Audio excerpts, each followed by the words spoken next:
Yeah, Harrison and I were talking the other day, and we were talking about the three stages of. So what we're practicing right now is the Bhakti Kirtan, Bhakti tradition of. In Hinduism there are many ways you can pray to God. One of the ways is the Bhakti way.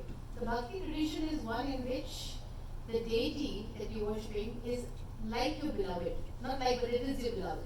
So you're in love with the deity, and you're calling out to the deity. It could be Ma, it could be Krishna, it could be Shiva. So the three stages in the Bhakti movement, the full phase. When you're singing and chanting Kirtan, you start singing and you physically repeating the mantra over and over again. You might not be mentally aware that the energies are present, but physically you're chanting and you're going on Jai Ma rhythm way, and you're clapping and you feel a lot of warmth in your heart, right? Like you can feel a warm light inside your heart because you're speaking and you're saying the names, you're clapping. So the first stage is when you start realizing that there is some divinity that you're able to connect with. You're sitting and you're chanting, you're taking the physical name, then eventually you start taking the name in your mind and you start meditating on it. So the first stage is when you start feeling that there's a presence of divine energy around you, inside you, in your heart, when you feel that. That's the very first stage.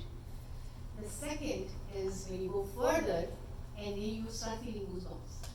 You feel some sensation, physical sensation. It's not now just a mantra. Something else is around you, and you can feel it. Get deeper into the practice.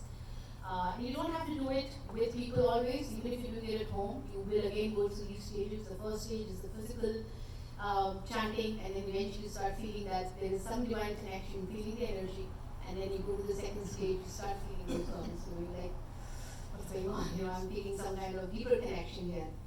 And then the third and the final stage of Bhakti is when you go so deep into the spiritual practice that you start crying. You have tears in your eyes. But the tears are of joy. It's not of sorrow. You feel so much of pleasure, you feel so much of joy. Your heart is so full, you realize that all the love that you've been craving in your entire life, you crave for love. You're human beings. You all need love. You all need attention. And eventually, when you start getting that love, that kind of love that no human being can give you, that comes from divine. When you are able to make that connection, you will see the tears will roll down your cheeks. You'll be like, oh my God, this is what I've been looking for. This is my home. This is my safe place. So that's the third stage.